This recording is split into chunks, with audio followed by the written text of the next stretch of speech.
even got Korean some more. Trendy, Go, Wan Ling, go, James, go, Michelle. Terrence, I don't think it's at the right screen. It's showing the final screen. Can you check?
Alright, good evening ladies and gentlemen. Welcome to the 7th episode of Insider Spotlight.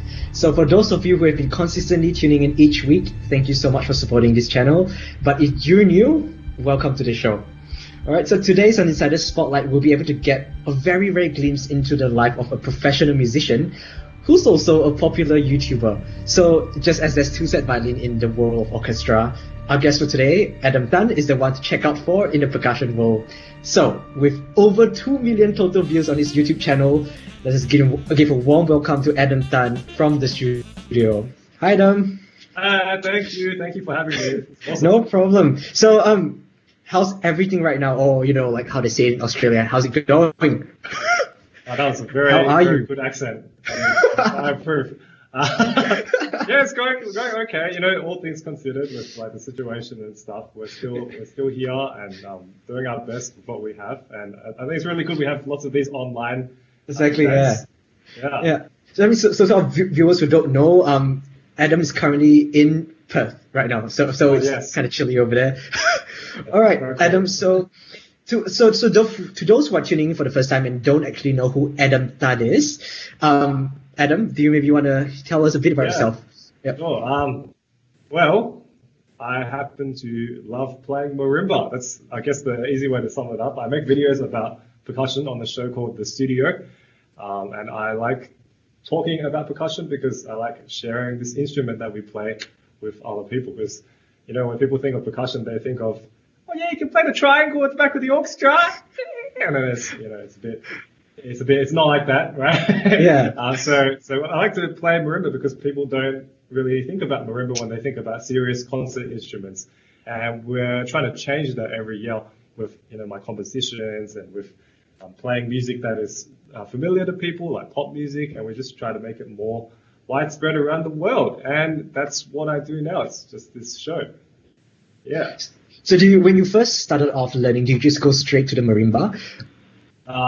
Well, given that people don't take marimba seriously, not quite. Because when I first started, actually, I was in high school, and then people were saying things like, oh, you can always pick percussion if you don't know how to play any other instruments.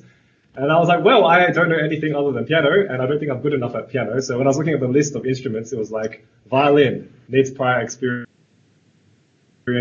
clarinet needs prior experience, and then I saw percussion at the bottom, and it's like, you don't need any experience for this one. So I picked it actually just it was the only one that I could probably learn. And then I didn't really pick marimba until I was in university, when I was like, oh, actually, maybe I can actually start playing marimba more because I'm more familiar with keyboard instruments. Yeah. So, yeah. But out of all the keyboard instruments, what made you decide maybe marimba is the one, to go for as compared to the xylophone or...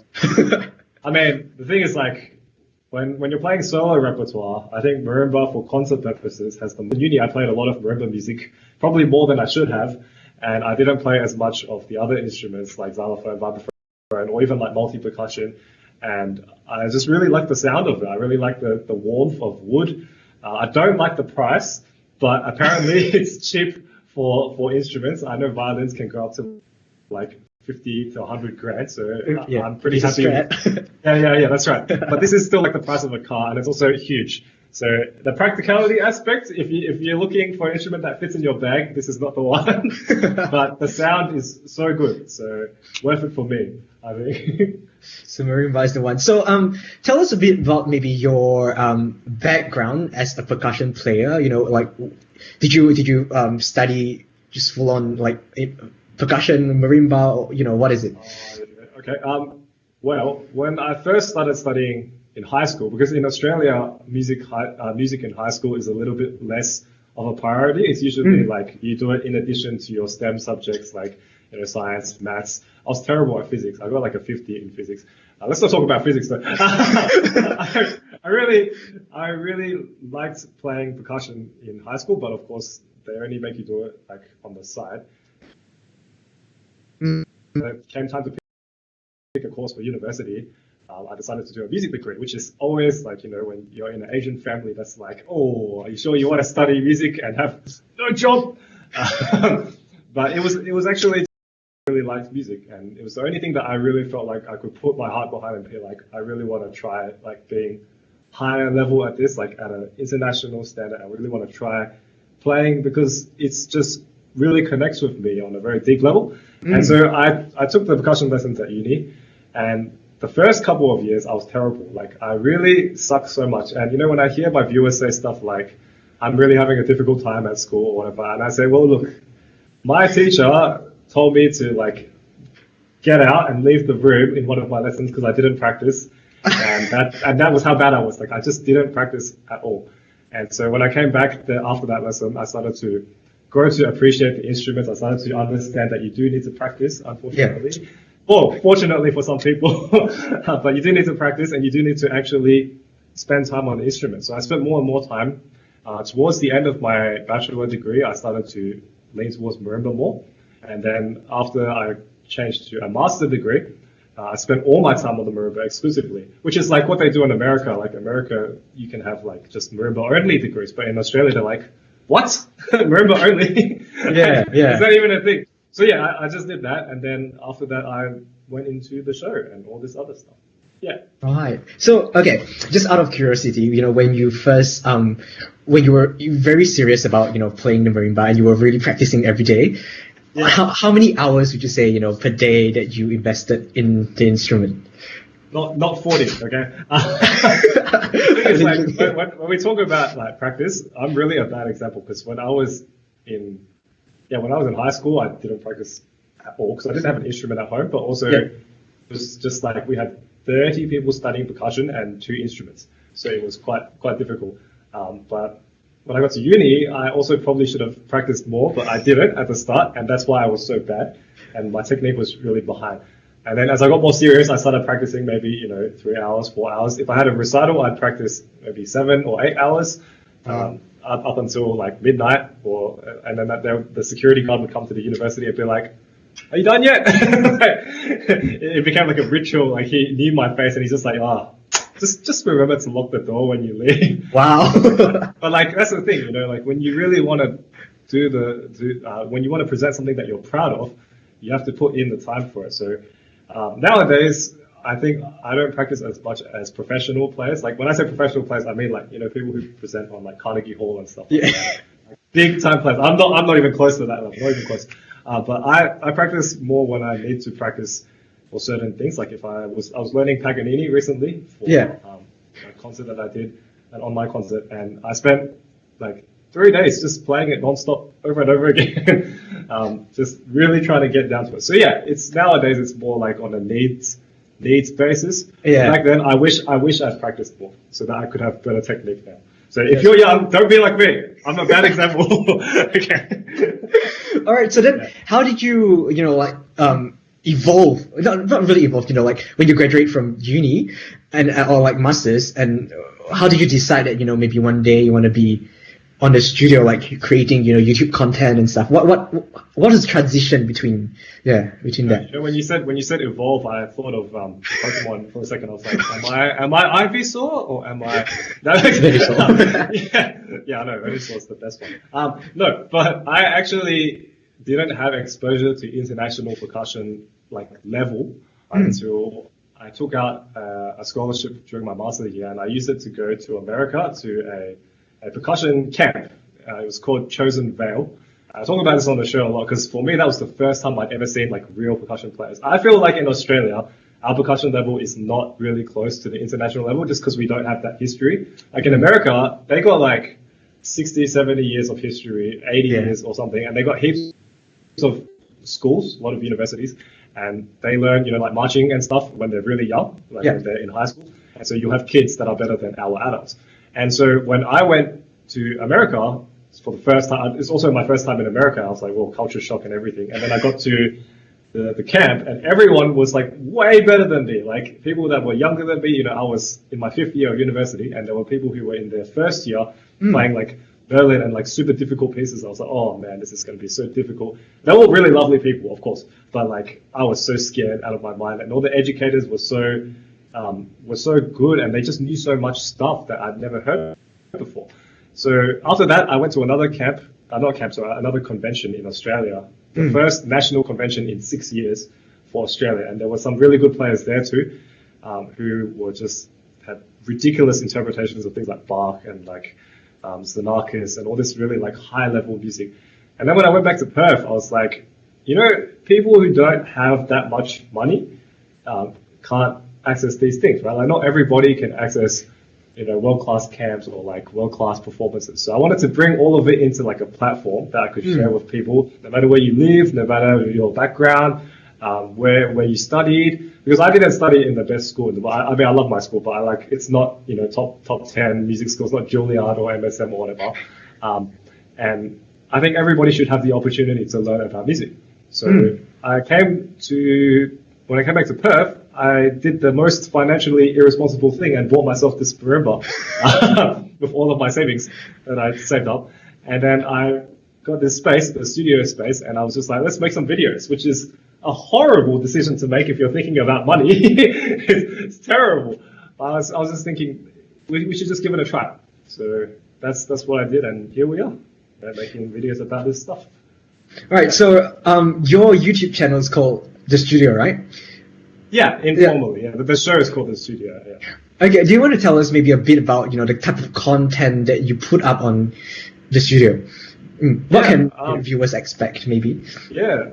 The show is more like, when it started, I wasn't really sure where I was going to take it. I thought maybe I'll start with something, because I wasn't like an expert, right? And I still don't think I'm an expert at the moment. I don't think I'm like a pro, right? Yeah. So I started doing mallet reviews. I started talking about mallets. I said this mallet is very heavy and this mallet is light, and that's how brands started to send stuff to me, like samples, and then I was like, okay, this is a good way to do stuff. But after a while, I was like, okay, this isn't really what I want to do with this channel. I want to talk more about playing, so I started talking about technique stuff.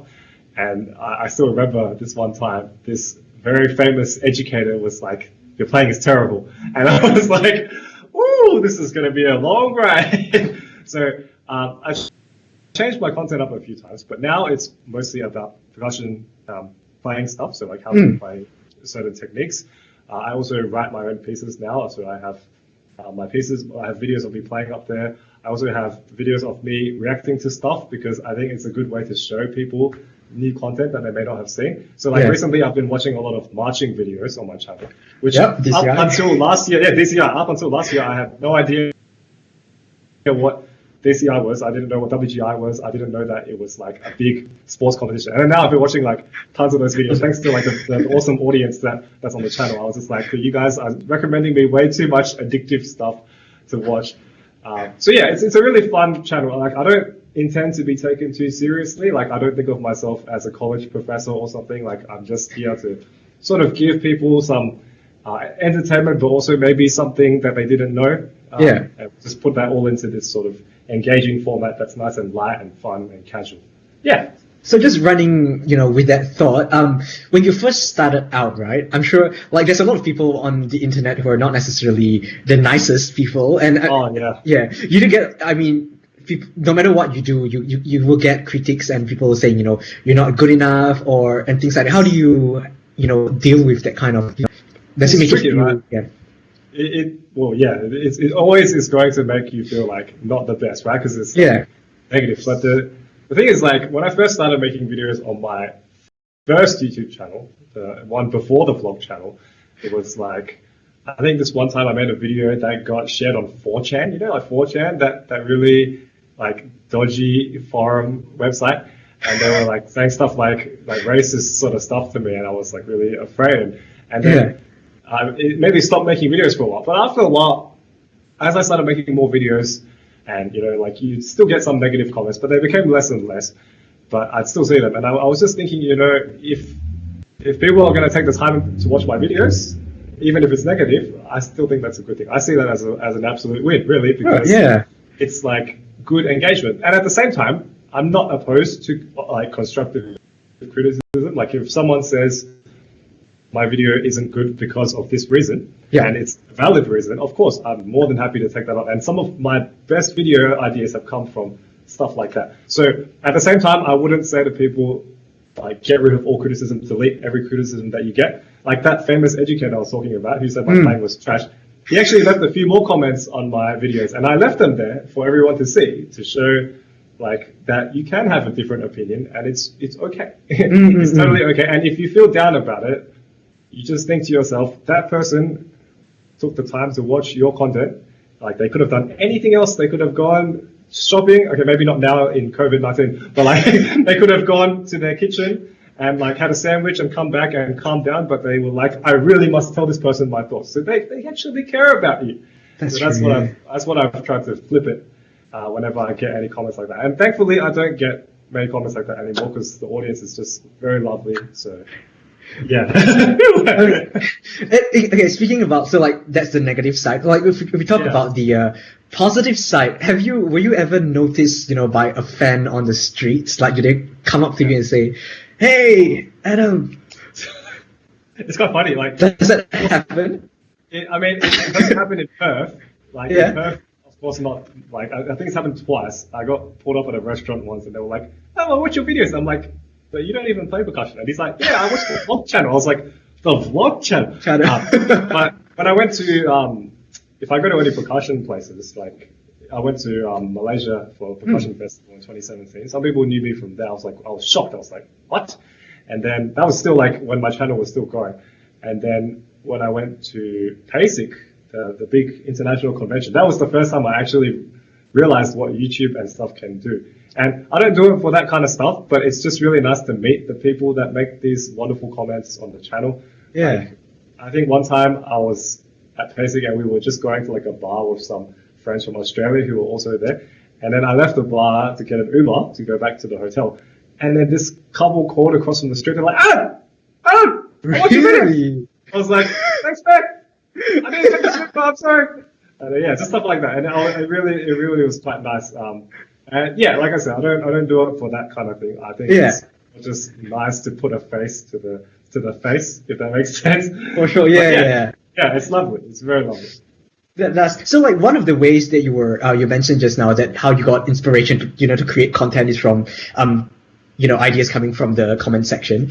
Is there any other way that you create content? Like, do you have a storyboard, or like each week I'm going to do this? How's it like? Yeah, for you to create content. It's interesting. Like I've changed a lot of, like I always change how I organize my content generating. Like I always think about different methods. Like one time I tried to use a whiteboard. Like I have a whiteboard in my studio about this big. Yeah. No, I wish it's too far away. But it's like this big, and right now it's completely blank. but back then it used to have like specific dates of what content I would use, and I've worked with people who like to do this. They like to dot out everything, even for like practicing, like practice journals and stuff. And I did it for a while. I was like, I'm gonna make sure I have every video planned for the next 3 months, and I of course couldn't follow the schedule. I would like get sick, or I had a concert to play in or something, or like I just forgot, or I just didn't feel like it. Like sometimes you can't follow a strict schedule. Yeah. So nowadays I try to adopt a more middle ground. I have a bit of a loose sheet in my head of all the ideas that I have, and I think about the one that is most feasible for the time that we're in. So for example, if I haven't done a video about technique for a while, then maybe I'll look at the technique ideas. I'll be like, okay, which one of these would be the most useful? Maybe it won't get that many views, but like it's useful, and I care more about that. So I'm making a video this week about independent strokes, which is like a technique with one mallet. And if I don't know what to do, which does happen, if I'm like really stuck and I don't know what to do, I just go through my comment section and I look at every single one. So I do read all the comments. I look at them and I look at ideas that people have. Some people have really strange ideas. They say, "Can you play Paganini backwards?" And I was like, "Isn't this something for the band lab segment?" And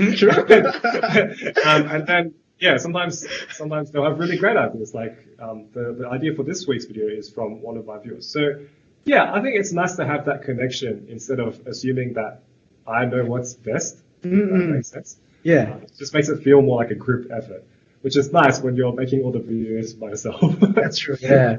Yeah. All right. I mean, so there's also one thing that recently happened in your life, is that you managed to release your album. Entitled Hope. So you guys can just see it over here. Adam, do you want to tell us a bit about your album? Yeah. It was an interesting project that I was coming up with.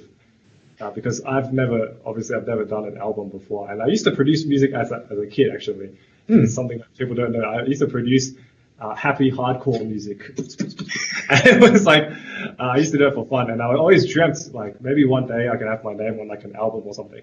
And so recently I've been writing more pieces. I reached the magical lucky number of 8 pieces. 8 is the most prosperous number in the world. I was thinking, this is a really good time, and I wanted to, because these pieces I started writing them in 2017, and they have a particular style about them. Yeah. And I want to try different things after the most recent piece, Hope. I want to try different things, like maybe more complicated pieces and stuff. So I thought it'd be a nice way to close the last chapter. And I did some research online, and I found out that, like, distributing your own album isn't too difficult.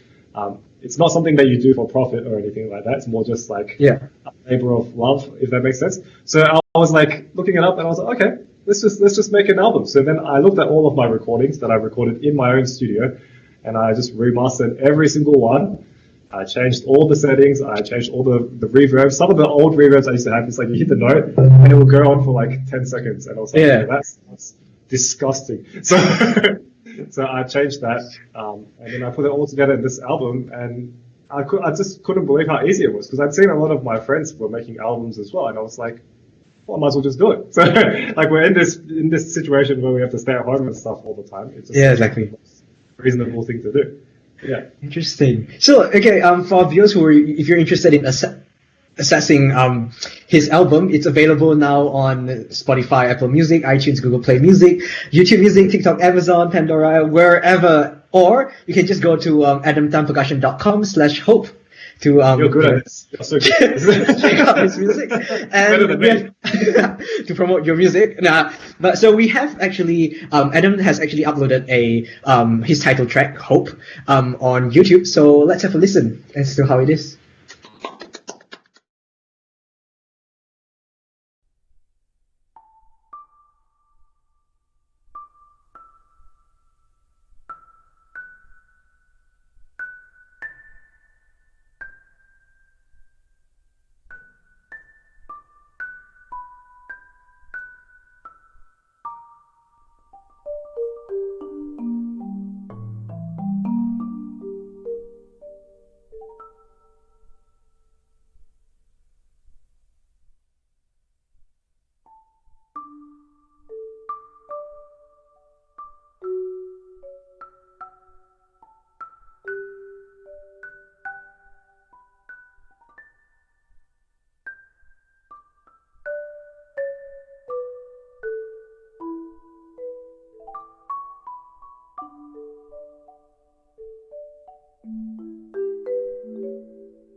All right. If you like that performance, make sure you check out Adam's entire album, Hope. Okay.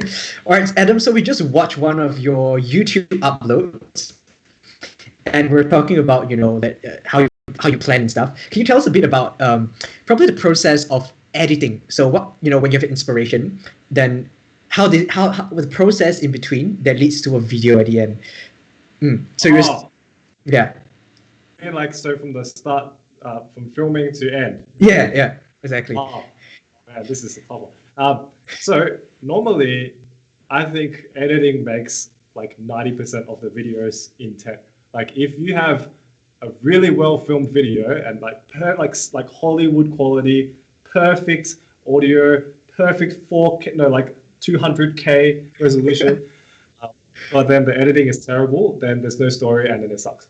So for me, it's like sometimes my real direction of the video only gets decided in the editing. So what I try to do is when I think of the idea, so for example, let's say the idea is talking about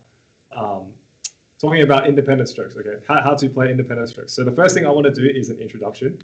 So I'll plan out my introduction, and then for every point that I want to make, I will think of big points and elaborate around those points. And the reason why is because I know that when I edit the video, they will be in clear sections, and I'll be able to cut it just by looking at the waveform. So if I look at the waveform on the timeline, I can see this part goes and then there's an empty part. So that's where I talked about what an independent stroke is. And then if I work on that part and cut it to be more concise, that part will go to this long. And then that can go at the start of the video. And so I try to build the video up in blocks like that, because I think a lot of people, when they plan their videos, when they talk on camera, they talk like for ages and they just waffle and they say And you'll notice in my videos, I don't say and it's not because I'm a perfect speaker, but it's because I cut it brutally and because I always think of less is more, right? Like at the end of the day, attention span is really short. In YouTube, we have this metric called watch time, and you need to always keep your watch time higher, otherwise people aren't watching the video, which means it's pointless. So I try to keep everything nice and concise, and then when I get to the editing table, that makes my work less, and that makes everything nice and snappy. And then when I upload it, I take a look at the analytics and I see how long people are watching it for. So if the video is like, I don't know, 12 minutes, and people only watch like 2 minutes, that means I suck. That means I've been talking too much, or the editing is no good. So then for the next video, I'll try and refine it some more. So bidding on that. Okay. So, all right. So I think editing probably takes up a lot of your time. So if that's the case, can you probably describe to us, what an average day is like in the life of Adam Tan? How's it like? It's honestly very uninteresting. It's like super boring. Because it's really just like the difference with content creation and regular jobs is that it doesn't really stop. Like sometimes I'll think of ideas in the shower. Or like sometimes I'll be driving and I'll be like, you know what, let's make a video about independent strokes. And then sometimes when I get home, I'll be, making an Instagram video or something. Because when you're making content online, I'm sure any content creator will tell you this, is like, if you drop the ball anytime, you have to play a lot harder to catch up again. So I'm always thinking about it 24/7. But basically, like, if I'm not teaching in the studio, I'll come to the studio at whatever time I can come. I'm not a very morning person, so especially during this time, right. During this time, I've been like, super lazy, like sleeping in a lot and stuff. And it's like very bad, huh? But anyway, so I'll like come to the studio and I have my gaming PC / editing PC here, so like all the work gets done here. And I think it's really important also to keep that work-life balance separate. Like I keep all the work in the studio, and then when I go home, I can spend less time thinking about this stuff. But anyway, I'll get on the computer and I'll look at all the stuff that I need to do, like whether it's people asking me to do stuff or whether I have something to film. And if I need to film something, then I'll spend time setting up the setup. I have a space here, this space, which is just dedicated to filming stuff or recording stuff. So there's 2 drum kits behind this camera. There's a table with my recording gear, and then my cameras are just around here. And the microphones are always set up. So if I need to record something, the only thing is like at my office, I can't record until after 5 p.m. because I have neighbors.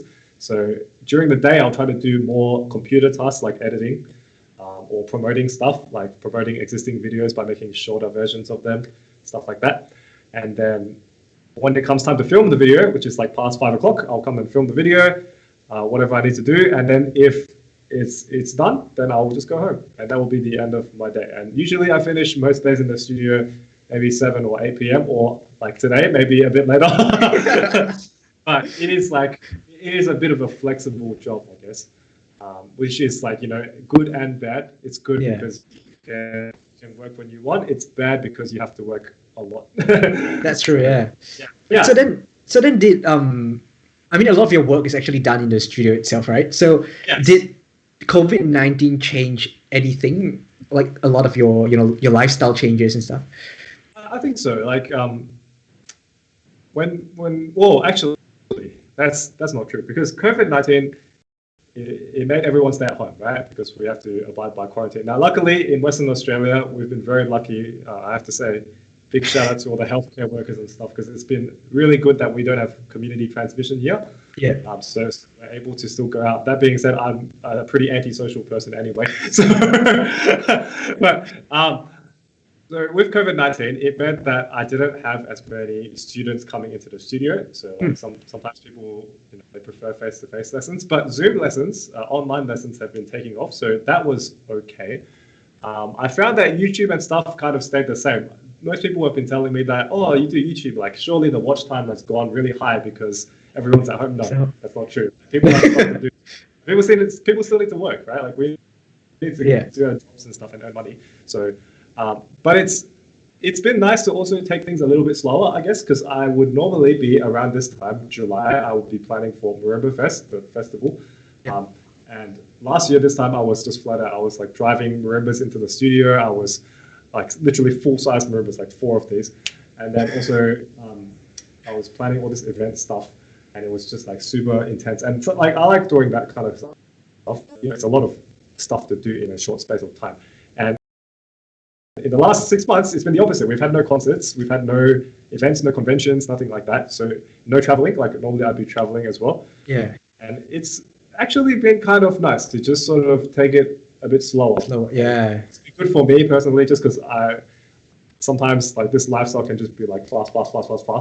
And when you're able to just like make things at your own pace, it's nice. And I've been telling people this on the show too, like don't feel bad if you aren't able to do everything you want to do, because it's not easy for anybody. It is, yeah. Like it's okay if you need some time to rest. It's okay if you need to deal with, like things that are more important, like your family or like your friends and things like that. So yeah, I think it's been nice. It's been eye-opening for me to try. Like, obviously, like I wish we weren't in this situation, but it's been nice to take things a little bit slow. That's true. I really agree with you on the being slow and really taking the time to discover yourself. I think it helped a lot of people that way. Speaking about Marimba Fest, so you are the founder and the festival director of Marimba Fest Australia, right? Yeah, that sounds more impressive than actually. Yeah, maybe you want to like tell us a bit more about what this festival is, and what do you intend to achieve through this festival? Yeah. So basically, this festival was kind of like, I was thinking of the same sort of thing that I experienced when I was a postgrad student in America. That feeling of being surrounded by people that are so much better than you, and how that really motivates you to be better. So I wanted to bring something similar like that to Perth, my hometown, because this place, Western Australia. Have you been to Western Australia? I have, yeah. So you'll know, right? Like it's a really like quiet place. It's not New York. It's not like some big city, but it's very quiet and it's a good place for holidays. And I wanted to make something around the holiday period so people can sort of come for a holiday, but also play marimba and like learn with people. And also in Perth, like we don't have any marimba educators, any specific marimba teachers. We just have like percussion teachers. What? Your screen's fallen off. But yeah, like sorry, that's good.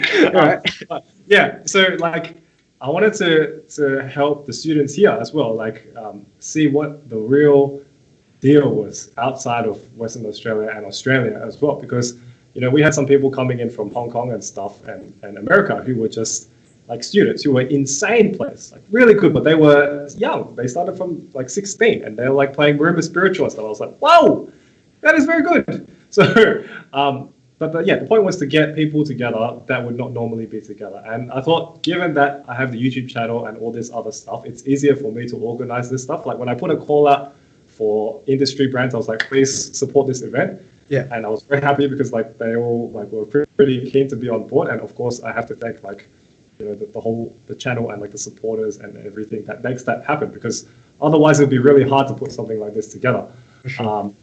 So that's what we were planning to do this year. Was the second Marimba Fest. The first one was last year, and it was really fun. It was really nice to have an environment where we did have a marimba competition, but it wasn't like competitive. Like people weren't like, "You suck." Yeah, you played well at bar 69.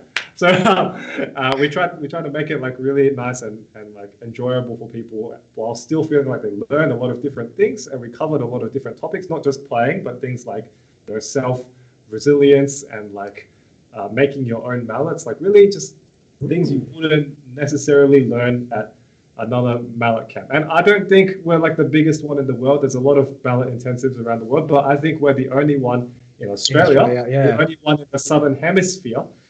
So hopefully 2021 is better for all of us and we can do it again. But in the meantime, I've been trying to use this organization to make more local events and stuff. We do other concerts for the kids in Western Australia. We get them all together from different schools and they play together. They play their own solo pieces. Like for me, when I was at university and high school, I never got to play solo because there's just no time. But I wanted to put all these kids into like a professional environment in a university auditorium and just be like, play and enjoy yourself. And that has been a really big wave. I'm sure you would say the same thing, right? Being someone who runs a band program, an amazing band program that you guys should check out at facebook.com/the band lab KCH. I can do it too. Yeah, that's what the organization is. Yeah. I mean, or really great work, and you know, like we're all probably working towards, you know, education and inspiring new students as well, right? So we've established that you are an educator, you know, a performer, a festival director, and a YouTube content creator as well. So what are the challenges and the struggles, you know, that you go through that, you know, people probably don't know about? Well, I mean, I think we were talking about this earlier. It's obviously income, right? It's like having the sustainable income and being able to continue doing this financially is always the trickiest thing, because obviously all the things you just listed, education, music, YouTube content creation, none of those things are high-paying jobs, okay? Unless you're like a celebrity or like two-set violin or something. Those things are not high-paying jobs. And that uncertainty, again, has been always like a good and a bad thing. Good because it's like I have something exciting maybe to look forward to that I don't know about. Bad because I don't know if I'm going to be able to eat. So it's like, so I've always had to make sure that I have that fine balance between having what people would say a real job and also doing something that I enjoy.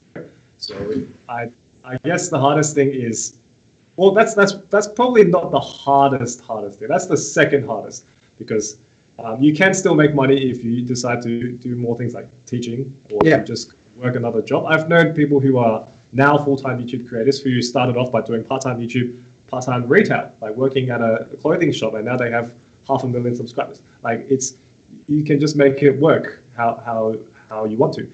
But the other thing that I think would make this thing difficult is keeping in front, like staying on top of making the best content and making content that will always be watched by people, because obviously, I guess the layman's term is staying relevant. Staying relevant. Because like trends change all the time, and you know, I'm not young anymore. I'm getting old, and I'm not like a young kid. I don't use TikTok. I don't do like this or whatever.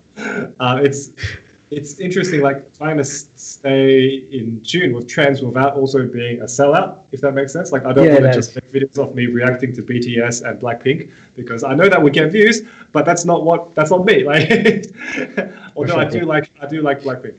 But yeah, like you don't want to make too much stuff that is irrelevant, but you also don't want to be a sellout.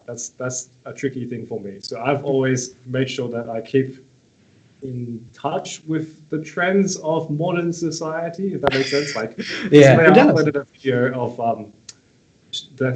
yeah, you probably find this weird too, right? 雪花飘飘, right? That Sure, yeah, meme. yeah, yeah. I was like, dude, when is Fei Yiqing gonna become a meme? Like, what? Who decided this, right? Like, I mean, for this, I'm sure you guys all know who Fei Yiqing is, but I was just like, what? Of all the songs, and I've been playing that song my whole life. Like, I used to play Chinese violin, and I played that song on Chinese violin. I was like, dude, this is the only time I'll face and have like a legit reason for it. So yeah, stuff like that. I try to keep up with all of the trends. And yeah, I guess it's the same for anything really. Like, you know, if you're just planning to be an orchestral musician, for example, you have to know which orchestras are the best. You have to know what people are looking for in panels and stuff like that. It's all the same. So it's just like knowing your audience, I guess. For sure, yeah. Wow, that was than I thought. I'm sorry. No, that's okay. Yeah, so content and, you know, financial stability is another one. All right. Okay, great. So we have come to the end of this discussion, like, you know, conversation session. Now we'll actually move into another segment. So we previously had an artist on our show as well, and he played. It's quite an interesting segment, and we were inspired by two-set violin. So we have this segment called Artist Workout. Okay, so before I let you know what the rules are. I didn't say link out, but okay. Yeah. But inspired by them. All right, so let's just roll a transition.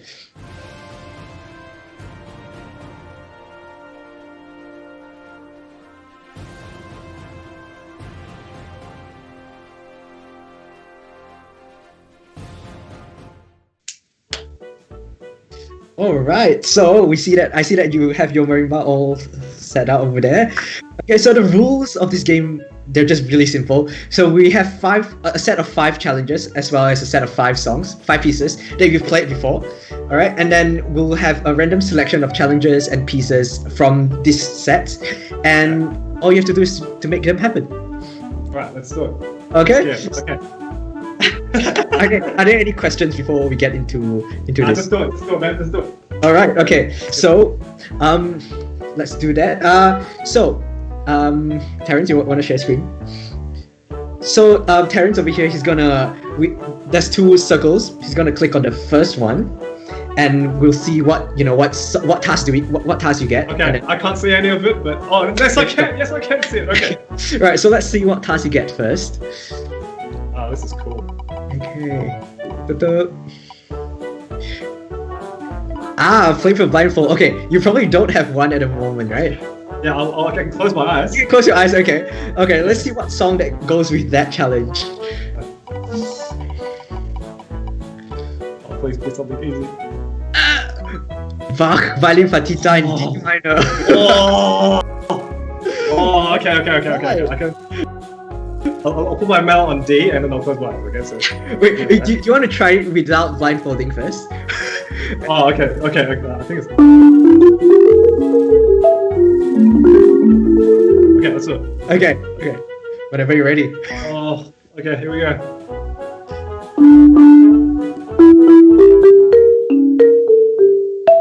Yes!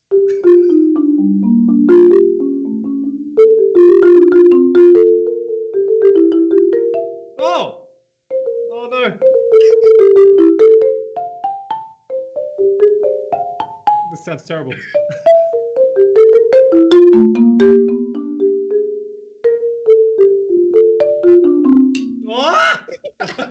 That's really hard, man. I know. That's pretty good attempt though, actually. Yeah. Alright, let's see the next challenge. What else do we have? Violin partita. Yeah, violin. I don't know if I'll get banned by saying. We don't have any touch points, so yeah. I don't feel anything. Exactly. But do you actually get to memorize, like? So sometimes when you play, you look at the scores without looking at the keyboard, right? Yeah. Sometimes we use peripheral vision. Like we look ahead, but we look down at the same time.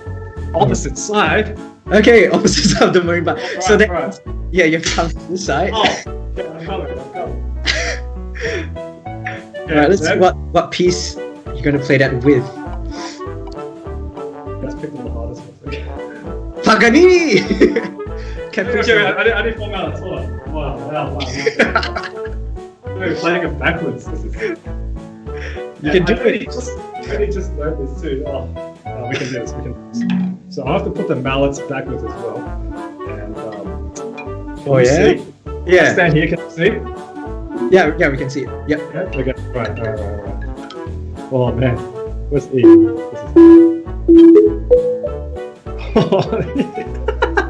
Okay, ready?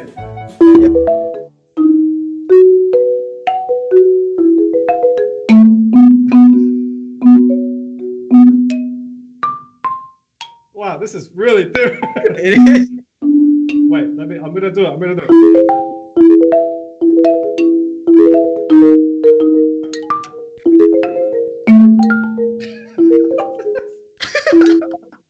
Yeah.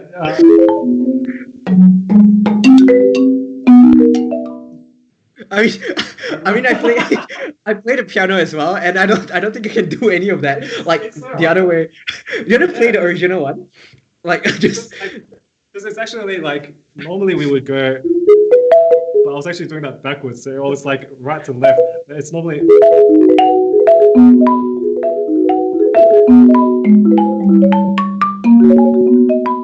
Wow, I can't even play it forward. yeah. I mean, it was really fun. Oh, Okay. you. That was interesting. Yeah. Who knew it would be that difficult, right? Yeah. Yeah. Let's try the next challenge. Yeah. What else do we have? That's ruthless. Okay.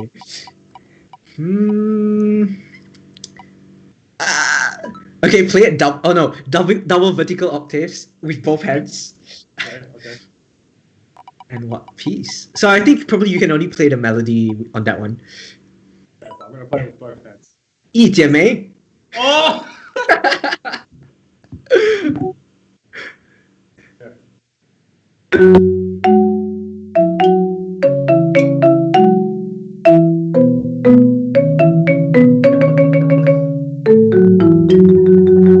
Octave technique is terrible.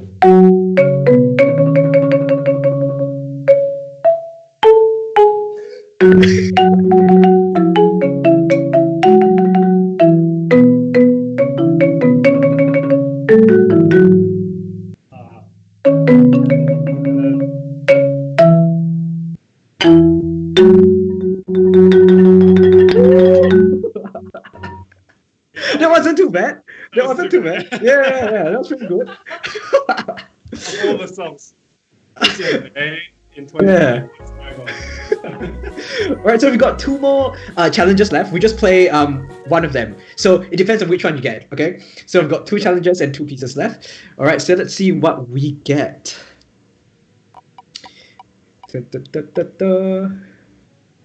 Okay, play at double the speed. Alright, let's see what piece comes up. Luckily it wasn't a Paganini one. Oh, Libertango! What? Okay. Maybe play the original one first. Original one. Did I ever play Libertango? Did you not? No, I don't think I've ever played Libertango solo. Yeah. Okay, then let's try the other piece, which was on the. Okay, yeah. what was the other? So the other piece is actually Bach Prelude in C. Oh, okay. Yeah, that one. So I'll play the original one first, and then. The original one is. Okay, so that tempo is like. It'll be like. Right? Exactly. Right, let's do it.